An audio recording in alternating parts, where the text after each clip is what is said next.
Welcome to mega 9 TV. Delhi assembly ఎన్నికల ముందు కాంగ్రెస్ కు వరుస షాకులు తాగులుతున్నాయి. గతేడాది ఆయా రాష్ట్రాల్లో ఘోరంగా దెబ్బతిన్న ఆ పార్టీ ఇప్పుడు ఢిల్లీ విషయంలోనూ కూడా కలవరపడుతోందట. హస్తినపీఠం ఎలాగైనా దక్కించుకోవాలని ఆపసోపాలు పడుతున్న పరిస్థితులేవీ కలిసి రావటం లేదట. దాంతో కాంగ్రెస్ పరిస్థితి అక్కడ మరింత దారుణంగా తయారైనట్టు రాజకీయ వర్గాల్లో చర్చ జరుగుతోంది.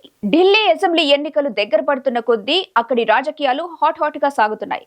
నువ్వా నేనా అంటూ గెలుపు కోసం ప్రధాన పార్టీలు ఉవ్విళ్లూరుతున్నాయి. ప్రస్తుతం అధికారంలో ఉన్న ఆమ్ ఆద్మీతో పాటు బీజేపీ, కాంగ్రెస్ కూడా గట్టిగానే శ్రమిస్తున్నాయి. అయితే ఆమ్ ఆద్మీ, బీజేపీలతో పోలిస్తే కాంగ్రెస్ పరిస్థితి కాస్త భిన్నంగా ఉంది. కర్ణాటక, తెలంగాణ వంటి రాష్ట్రాల తర్వాత ఏ రాష్ట్రంలోనూ సత్తా చాటలేదు. పైగా సార్వత్రిక ఎన్నికల్లో కూడా చెప్పుకోదగ్గ స్థాయిలో సీట్లు సాధించలేదు. ఈ వైఫల్యాలకు తోడు ఇండియా కూటమిలోని అంతర్గత సమస్యలకు కాంగ్రెస్ కారణమనే విమర్శలు కూడా వినిపిస్తున్నాయి.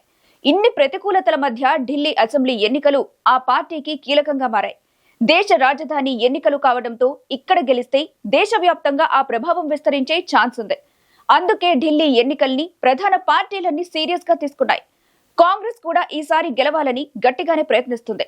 అయితే ఆ పార్టీ ఆశలకు ఆమ్ ఆద్మీ పార్టీ దెబ్బ కొట్టేలా కనిపిస్తుంది.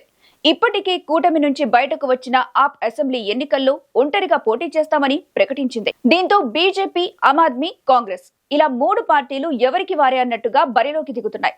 అయితే తాజా పరిస్థితుల్లో చూస్తుంటే పోటీ మాత్రం బీజేపీ, ఆప్ మధ్యనే కనిపిస్తుంది. కాంగ్రెస్ పార్టీ హడావిడి ఎక్కడా కనిపించటం లేదు. పైగా ఆ పార్టీకి అండగా నిలవాల్సిన పార్టీలు కూడా ఒక్కొక్కటిగా విభేదిస్తున్నాయి. తాజాగా ఇండియా కూటమిలోని All India United Democratic Front కూడా బయటకు వచ్చిన ఈ పార్టీ అనూహ్యంగా ఆప్ కు మద్దతు పలికింది. ఇది కాంగ్రెస్ ను మరింత దెబ్బతీసే అంశమే. ఎందుకంటే లౌకికవాదుల ఓట్లు చీలకుండా చూడాలని, ఈ క్రమంలో ముస్లిం ఓటర్లంతా కేజ్రీవాల్ కే ఓటేసి గెలిపించాలని ఏఐయుడిఎఫ్ అధినేత అజ్మల్ తాజాగా చెప్పుకొచ్చారు. దాంతో ఢిల్లీలోని ముస్లిం ఓటర్ల మద్దతు ఆప్ వైపు నిలిచే అవకాశం ఉంది. ఎలాగూ ముస్లిం ఓటర్లు బీజేపీకి వ్యతిరేకమే. అటు కాంగ్రెస్, ఇటు బీజేపీకి చెందని మైనారిటీ ఓటు బ్యాంక్ చీపురు పార్టీ దక్కించుకునే అవకాశం ఉంది.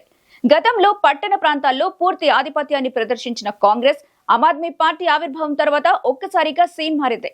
పట్టణ ప్రాంతాల్లోనూ, పల్లె ప్రాంతాల్లోనూ ఆప్ ఓటు బ్యాంక్ పెరుగుతూ రావడంతో అటు బీజేపీ, ఇటు కాంగ్రెస్ రెండు పార్టీలు ఢీలా పడుతూ వచ్చాయి. ఇక ఈ మధ్య జరిగిన సార్వత్రిక ఎన్నికల్లో మిత్రపక్షాల మద్దతుతో దేశవ్యాప్తంగా కొంత పుంజుకున్న కాంగ్రెస్ ఆ తర్వాత హర్యానా, మహారాష్ట్ర ఎన్నికల్లో పరాభవాన్ని ఎదుర్కోవాల్సి వచ్చింది. ఈ పరిస్థితుల్లో ఢిల్లీ అసెంబ్లీ ఎన్నికల్లోనైనా గెలుపొంది తన పూర్వ వైభవాన్ని చాటుకోవాలని తహతహలాడుతుంది. అందుకే లోక్సభ ఎన్నికల్లో కలిసి పోటీ చేసిన ఆమ్ ఆద్మీ పార్టీకి వ్యతిరేకంగా బరిలోకి దిగి గెలుపు కోసం శ్రమిస్తుంది. ఒకవేళ ముస్లిం, మైనారిటీ, దళిత ఓట్లను కాంగ్రెస్ పార్టీ చీల్చితే మిగతా ఓట్లలో మెజారిటీ ఓటు షేర్ను బీజేపీ కైవసం చేసుకునే అవకాశం ఉంది. అలా కాకుండా ఈ వర్గాలు ఆమ్ ఆద్మీ పార్టీ వెంట నిలిస్తే బీజేపీ కొంత డ్యామేజ్ జరుగుతుంది.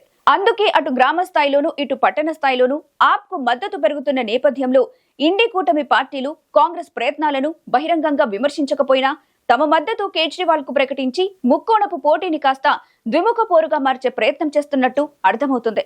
ఇప్పటికే ఇండియా కూటమి నుంచి తృణమూల్ కాంగ్రెస్, సమాజ్వాదీ, నేషనలిస్ట్ కాంగ్రెస్, ఆమ్ ఆద్మీ వంటి ప్రధాన పార్టీలు బయటకు రాగా ఇప్పుడు మిగిలిన పార్టీలు కూడా బయటకొస్తూ కాంగ్రెస్ కు ఉండే అరకొర విజయావకాశాలను కూడా దెబ్బతీస్తున్నాయి. మరి ప్రస్తుతం ఇటువంటి క్లిష్ట పరిస్థితులు ఎదుర్కొంటున్న హస్తం పార్టీకి ఢిల్లీ ఎన్నికలు ఎలాంటి ఫలితాలను ఇస్తాయో చూడాలి.